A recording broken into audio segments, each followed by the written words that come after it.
ಜೇನಿನ ಹೊಳೆಯೋ ಹಾಲಿನ ಮಳೆಯೋ ಸುದೆಯೋ ಕನ್ನಡ ಸವಿ ನುಡಿಯೋ. Hello hi ನಮಸ್ಕಾರ ಸ್ನೇಹಿತರೆ, ನಾನು ನಿಮ್ಮ ಗುರು ಪ್ರಸಾದ್. ಎಲ್ಲರಿಗೂ ನಮ್ಮ ಚಾನಲ್ಗೆ ಸ್ವಾಗತ ಸುಸ್ವಾಗತ. ಸೊ ಏನಪ್ಪ ವಿಶೇಷ ಅಂತಂದರೆ, ಇವತ್ತು ಯೂಶ್ವಲಿ ತುಂಬ ಜನಕ್ಕೆ ಹ್ಯಾಂಡ್ ಫೀಡಿಂಗ್ ಚಿಕ್ಕು, ಸಪೋರ್ಟ್ ಫೀಡಿಂಗ್ ಚಿಕ್ಕು, ಸೆಲ್ಫ್ ಫೀಡಿಂಗ್ ಚಿಕ್ಕು ಈ ಮೂರು ಬರ್ಡ್ಸ್ ಬಗ್ಗೆ ಅಷ್ಟು ಗೊತ್ತಿರೋದಿಲ್ಲ. ಅಂದರೆ ಯಾವ್ಯಾವ ಸ್ಟೇಜಲ್ಲಿರುತ್ತೆ ಬರ್ಡ್ಸು, ಯಾವ ಬರ್ಡ್ನ ನಾವು ಪಿಕ್ ಮಾಡಿಕೊಂಡ್ರೆ ಬೆಟರು ಅನ್ನೋದೇ ಗೊತ್ತಿರಲ್ಲ. ಸೊ ಹಾಗಾಗಿ ನಾನು ಈ ವಿಡಿಯೋನ ಮಾಡ್ತಾಯಿದ್ದೀನಿ. ನಾನು ಪ್ರತಿಯೊಂದು ವಿಡಿಯೋ ಮಾಡುವಂಥ ಉದ್ದೇಶ ಏನಪ್ಪ ಅಂತಂದರೆ, ನಮ್ಮ ಒಂದು ಯೂಟ್ಯೂಬ್ ಚಾನಲ್ ಬಂದು ಒಂದು ಲೈಬ್ರರಿ ಆಗಿ ಕನ್ವರ್ಟ್ ಆಗಬೇಕು. ಪಕ್ಷಿಗಳ ಕುರಿತಾಗಿ ಯಾರೇ ಬಂದರೂ ಕೂಡ ಫ್ರೀಯಾಗಿ ಅವ್ರಿಗೆ ಕಂಪ್ಲೀಟ್ 100% ಮಾಹಿತಿ ಸಿಗಬೇಕು ಅನ್ನೋ ಕಾರಣಕ್ಕೆ ಈ ಒಂದು ಚಾನಲ್ನ ನಾವು ಮಾಡ್ತಾ ಇರೋದು. ಸೊ ಹಾಗಾಗಿ ಈ ಚಾನಲ್ಗೆ ಕನ್ನಡಿಗರು ದಯವಿಟ್ಟು ಸಪೋರ್ಟ್ ಮಾಡಿ ಅಂತ ಹೇಳ್ತಾ ವಿಡಿಯೋನ ಸ್ಟಾರ್ಟ್ ಮಾಡ್ತಾಯಿದ್ದೀನಿ. ಸೊ ಮೊದಲನೇದಾಗಿ ನಮ್ಮ ಮುಂದೆ ನೋಡ್ಬೋದು ನೀವು 3 ಬರ್ಡ್ಸ್ ಇದೆ ಇಲ್ಲಿ. ಸೊ 2 ವೆರೈಟಿ ಬಂದು ಪೈನಾಪಲ್ ಕನ್ನೀರ್ ವೆರೈಟೀಸು, ಒಂದು ಸನ್ ಕನ್ನೀರ್ ವೆರೈಟಿ. ಸೊ 3 ವೆರೈಟಿ ಕೂಡ ಇದೆ ಇಲ್ಲಿ. ಇದರಲ್ಲಿ ಯಾವುದು ಹ್ಯಾಂಡ್ ಫೀಡಿಂಗ್ ಚಿಕ್ಕು, ಯಾವುದು ಸಪೋರ್ಟ್ ಫೀಡಿಂಗ್ ಚಿಕ್ಕು, ಯಾವುದು ಸೆಲ್ಫ್ ಫೀಡಿಂಗ್ ಚಿಕ್ ಅಂತ ಫಸ್ಟ್ ತೋರಿಸ್ಕೊಡ್ತೀನಿ. ಅದನ್ನು ಫಸ್ಟು ನೀವು ನೋಡ್ಕೊಳ್ಳಿ. ಮೊದಲನೇದಾಗಿ ನೀವೇನು ನೋಡ್ತಿದ್ದೀರಾ ಇಲ್ಲಿ, ಇದನ್ನು ಹ್ಯಾಂಡ್ ಫೀಡಿಂಗ್ ಚಿಕ್ ಅಂತ ಕರಿತೀವಿ. ಹ್ಯಾಂಡ್ ಫೀಡಿಂಗ್ ಚಿಕ್ ಏನಪ್ಪ ಅಂತಂದರೆ, ಇದು ಸ್ವಲ್ಪ ದೊಡ್ಡದಾಗಿದೆ. ಇದಕ್ಕಿಂತ ಸಣ್ಣದು ಬರುತ್ತೆ. ಅದು 24 ದಿನ 25 ದಿನದ ಮರಿ ಬರುತ್ತೆ, ಸರಿನಾ.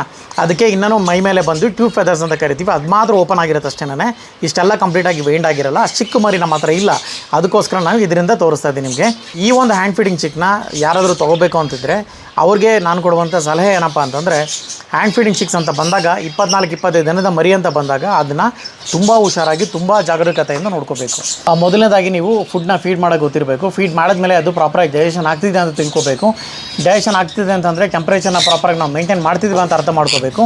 ಇಷ್ಟೆಲ್ಲ ಆದಮೇಲೆ ನಾವು ಕನ್ಸಿಸ್ಟೆನ್ಸಿಯಾಗಿ ಪ್ರತಿದಿನ ಅದೇ ಟೈಮಲ್ಲಿ ನಾವು ಫೀಡ್ ಮಾಡ್ತಿದ್ದೀವ, ಅದಕ್ಕೆ ಪ್ರಾಪರಾಗಿ ನಾವು ಟ್ರೈನಿಂಗ್ ಕೊಡ್ತಾ ಇದ್ದೀವ, ಸ್ಲೀಪ್ ಸೈಕಲ್ನ ಪ್ರಾಪರಾಗಿ ಮೇಂಟೈನ್ ಮಾಡ್ತಿದ್ದೀವ. ಸೊ ಇದೆಲ್ಲನೂ ಕೂಡ ಮ್ಯಾಟ್ರ್ ಆಗುತ್ತೆ ತೀರಾ ಚಿಕ್ಕ ಮರಿನಲ್ಲಿ, ಸರಿನಾ.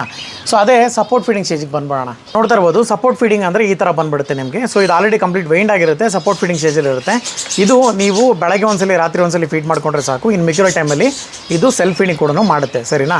ಸೆಲ್ಫ್ ಫೀಡಿಂಗ್ ಅಂದರೆ ಏನು, ಕಾರ್ನ್ ಇರ್ಬೋದು, ಫ್ರೂಟ್ಸ್ ಇರ್ಬೋದು, ವೆಜಿಟೇಬಲ್ಸ್ ಇರ್ಬೋದು. ಸೊ ಈ ರೀತಿಯಾದ ಫುಡ್ಗಳನ್ನ ಅದಕ್ಕೆ ಕೊಡಬೇಕು. ಹಾಗೆ ಇದನ್ನು ನೀವು ಮೇಂಟೈನ್ ಮಾಡ್ಕೋಬೋದು. ಈ ಸಪೋರ್ಟ್ ಫೀಡಿಂಗ್ ಸ್ಟೇಜಲ್ಲಿ ತೊಗೊಂಡ್ರೆ ಏನಾಗುತ್ತೆ ಅಂತಂದರೆ, ಮಿನಿಮಮ್ ಒಂದು 15 ದಿನ 1 ತಿಂಗಳು ನೀವು ಹ್ಯಾಂಡ್ ಫೀಡ್ ಮಾಡಿದ್ರೆ ಸಾಕು. ಚೆನ್ನಾಗಿ ನಿಮ್ಮ ಜೊತೆ ಬಾಂಡಿಂಗ್ ಕೂಡ ಇಂಪ್ರೂವ್ ಆಗುತ್ತೆ. ಸಪೋರ್ಟ್ ಫೀಡಿಂಗ್ ಸ್ಟೇಜಲ್ಲಿ ತೊಗೊಳ್ತಾ ಇರೋದ್ರಿಂದ ನಿಮಗೆ ಯಾವುದೇ ರೀತಿಯಾದ ಭಯ ಇರೋದಿಲ್ಲ, ಬರ್ಡ್ಗೆ ಏನಾದರೂ ಆಗ್ಬಿಡುತ್ತೇನೋ ಏನು ಕತೆನೋ ಅಂಥೇಳಿ. ಬಿಕಾಸ್ ಹ್ಯಾಂಡ್ ಫೀಡಿಂಗ್ನ ಕಂಪ್ಲೀಟ್ ಆಗಿದ್ದು ಪ್ರಾಕ್ಟೀಸ್ ಮಾಡ್ಕೊಂಡಿರುತ್ತೆ. ಹಾಗಾಗಿ ನೀವು ಬಾಯ ಹತ್ರ ಅದಕ್ಕೆ ಸಿರೆಂಜ್ನ ಇಟ್ಟರೆ ಸಾಕು, ಅದೇ ಆಟೋಮೆಟಿಕ್ಕಾಗಿ ತೊಗೊಳೋದಕ್ಕೆ ಸ್ಟಾರ್ಟ್ ಮಾಡುತ್ತೆ ಫುಡ್ನ. ಸೊ ಈ ರೀತಿಯಾಗಿ ಟ್ರೈನ್ ಅಪ್ ಆಗಿರುತ್ತೆ ಬರ್ಡ್ಸು. 100% ಟೇಮ್ಡ್ ಕೂಡ ಆಗಿರುತ್ತೆ, ಸರಿನಾ. ಸೊ ನಾನು ಪ್ರಿಫರ್ ಮಾಡಿದೆ ಯಾವಾಗಲೂ ಅಷ್ಟೇ ಸಪೋರ್ಟ್ ಫೀಡಿಂಗ್ ಸ್ಟೇಜಲ್ಲಿ ತೊಗೋಬೇಕು ಅಂತಾನೆ, ಸರಿನಾ. ಸೊ ಸೆಲ್ಫ್ ಫೀಡಿಂಗ್ ಸ್ಟೇಜಲ್ಲಿ ಯಾವ ರೀತಿ ಇರುತ್ತೆ ತೋರಿಸ್ತೀನಿ ಬನ್ನಿ. ನೆಕ್ಸ್ಟ್ ನೀವೇನು ನೋಡ್ತಿದ್ದಾರೆ, ಇದನ್ನು ನಾವು ಸನ್ ಕನ್ನೀರ್ ಅಂತ ಕರಿತೀವಿ. ಸಕ್ಕತ್ತಾಗಿರೋ ಬರ್ಡ್ ಆ್ಯಕ್ಚುಲಿ, ತುಂಬ ವೈಬ್ರೆಂಟ್ ಕಲರು.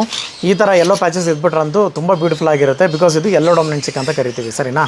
ಈ ಬರ್ಡ್ನ ನೀವೇನು ನೋಡ್ತಿದ್ರೆ ಇದನ್ನು ನಾವು 100% tamed and 100% self feeding bird ಅಂತ ಕರಿತೀವಿ. ಸೆಲ್ಫ್ ಫೀಡಿಂಗ್ ಏನಪ್ಪ ಅಂತಂದರೆ, ಅದಾಗದೇ ಊಟ ಮಾಡುವಂಥ ಒಂದು ಪಕ್ಷಿ ಅನ್ನೋದನ್ನು ಅರ್ಥ ಮಾಡ್ಕೊಳ್ಳಿ, ಸರಿನಾ. ಸೊ ಈ ಬರ್ಡ್ ಏನು ಮಾಡುತ್ತೆ ಅಂತಂದರೆ, ಇದಕ್ಕೆ ನೀವು ಏನೇ ಕೊಟ್ಟರು ಕೂಡ ನವಣೆ, ಸನ್ಫ್ಲವರ್ ಸೀಡ್ಸು, ಸೀಡ್ ಮಿಕ್ಸ್ ಇರ್ಬೋದು, ಫ್ರೂಟ್ಸ್ ಇರ್ಬೋದು, ವೆಜಿಟೇಬಲ್ಸ್ ಇರ್ಬೋದು, ಏನೇ ಒಂದು ಕೊಟ್ಟರು ಕೂಡ ಅದಾಗದೇ ಊಟ ಮಾಡುತ್ತೆ, ಸರಿನಾ. ಆ ರೀತಿಯಾಗಿ ಇದು ಪಳಗಿರುತ್ತೆ. ಆ್ಯಂಡ್ ಇದು ಕಚ್ಚೋದಾಗಲಿ ಮಾಡೋದಾಗಲಿ ಏನೂ ಮಾಡೋದಿಲ್ಲ. ಇನ್ಕ್ಲೂಡಿಂಗ್ ನೀವು ಅದರ ಬೀಕ್ ಹತ್ರ ಮುಟ್ಟಿದ್ರೂ ಕೂಡ ಯಾವುದೇ ರೀತಿಯಾಗಿ ಬೈಟಿಂಗ್ ಇರೋದಿಲ್ಲ, ಸರಿನಾ. ಸೊ ನೀವು ಎಲ್ಲೇ ಒಂದು ಪಕ್ಷಿಗಳನ್ನ, ನಮ್ಮಲ್ಲೇ ಅಂತಲ್ಲ, ನೀವು ಎಲ್ಲೇ ಒಂದು ಪಕ್ಷಿಗಳನ್ನ ತೊಗೋಬೇಕು ಅಂದ್ರೂ ದಯವಿಟ್ಟು ಈ 3 ಡಿಫ್ರೆನ್ಸಸ್ನ ತಿಳ್ಕೊಳ್ಳಿ. ಹ್ಯಾಂಡ್ ಫೀಡಿಂಗ್ ಚಿಕ್ ಅಂದರೆ ತೊಗೊಂಡಾಗ ಜಾಸ್ತಿ ರಿಸ್ಕ್ ಆಗುತ್ತೆ. ಸಪೋರ್ಟ್ ಫೀಡಿಂಗ್ ಅಂತ ಬಂದಾಗ ಸ್ವಲ್ಪ ಕಡಿಮೆ ರಿಸ್ಕ್ ಆಗುತ್ತೆ. ಆ್ಯಂಡ್ ಸೆಲ್ಫ್ ಫೀಡಿಂಗ್ ಅಂತ ಬಂದಾಗ ರಿಸ್ಕೇ ಇರೋದಿಲ್ಲ. ಆದರೆ ಇದರಲ್ಲಿ ರಿಸ್ಕ್ ಏನಪ್ಪ ಅಂತಂದರೆ, ನೀವು ಪ್ರತಿದಿನ ಅದಕ್ಕೆ ಒಂದು 1 ಅವರ್ 2 ಅವರ್ ಜಾಸ್ತಿನೇ ಟೈಮ್ ಕೊಟ್ಟು ಇದನ್ನು ಟ್ರೈನ್ ಮಾಡ್ಕೋಬೇಕು. ಟ್ರೈನ್ ಅಂತಂದರೆ ಡೈಲಿ ಅದನ್ನು ಕರಿಯೋದು, ನಿಮ್ಮ ಹತ್ರ ಕೂರಿಸ್ಕೊಳ್ಳೋದು, ಸವರೋದು, ಮುಟ್ಟೋದು, ಮುದ್ದು ಮಾಡೋದು, ಇವೆಲ್ಲ ಮಾಡಬೇಕು.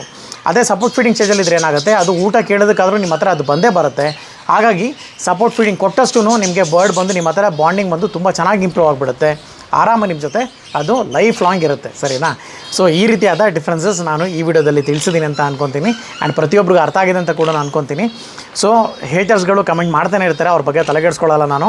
ಸೊ ಯಾರು ನಮ್ಮ ಚಾನಲ್ನ ನೋಡ್ತಿದ್ದೀರಾ, ಸಪೋರ್ಟ್ ಮಾಡ್ತಿದ್ದೀರಾ, ತುಂಬ ಧನ್ಯವಾದಗಳು ಎಲ್ಲರಿಗೂ ಕೂಡ. ಬಿಕಾಸ್ ನಿಮ್ಮಿಂದನೇ ಪೆಟ್ಸ್ ವರ್ಲ್ಡ್ ಇವತ್ತಿನ ಮಟ್ಟಿಗೆ, ಇವಾಗಿನ ಮಟ್ಟಿಗೂ ಕೂಡ ಬೆಳೆಯೋದು. ಈ ಒಂದು ಗ್ರ್ಯಾಟಿಟ್ಯೂಡ್ ನನಗೆ ಯಾವತ್ತೂ ಇದ್ದೇ ಇರುತ್ತೆ. ಸೊ ದಯವಿಟ್ಟು ನಾವು ಚಾನಲ್ನ ಸಪೋರ್ಟ್ ಮಾಡೋದ್ರ ಮುಖಾಂತರ ನನ್ನನ್ನು ನೀವು ಸಪೋರ್ಟ್ ಮಾಡೋದು ಅಂತ ಹೇಳ್ತಾ ವಿಡಿಯೋನಿಗೆ ಮುಗಿಸ್ತಾ ಇದ್ದೀನಿ. ಧನ್ಯವಾದಗಳು ಸ್ನೇಹಿತರೆ, ಶುಭ ದಿನ. Thank you.